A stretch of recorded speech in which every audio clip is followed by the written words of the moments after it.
This particular video is about a queen named Hetepheres, who was probably the wife of Pharaoh Sneferu, who we talked about in class.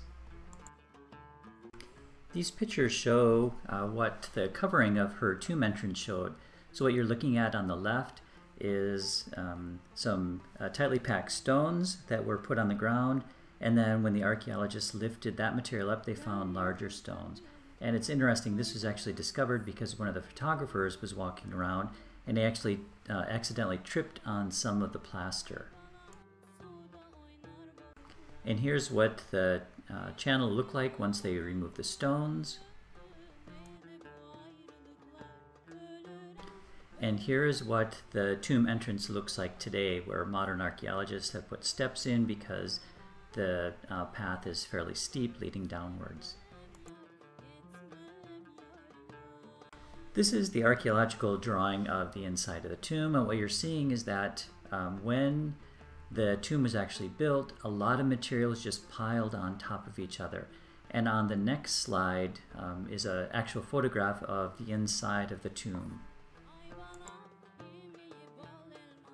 Many of the artifacts discovered in Queen Hetepheres' tomb had decayed, many of them would, but most of it can be reconstructed because a lot of the material, at least the material holding things together, was made out of metal. So what you're looking at are the feet of her bed.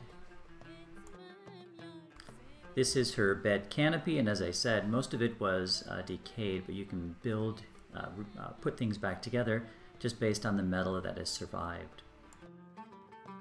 The next two slides show some material found in her tomb. So what you have here is a chair, and on this slide you have her bed with the headrest. And again, the wood didn't survive, but the metal fittings did. Another thing that was discovered in her tomb was a chest. And the chest originally had been made out of wood, but it decayed over time and things sort of spilled out of it, which is what you're looking at here. And what I want you to do is focus on the little butterfly symbol. And these are actually bracelets. And this last slide is showing you a close-up of the bracelets once they were all cleaned.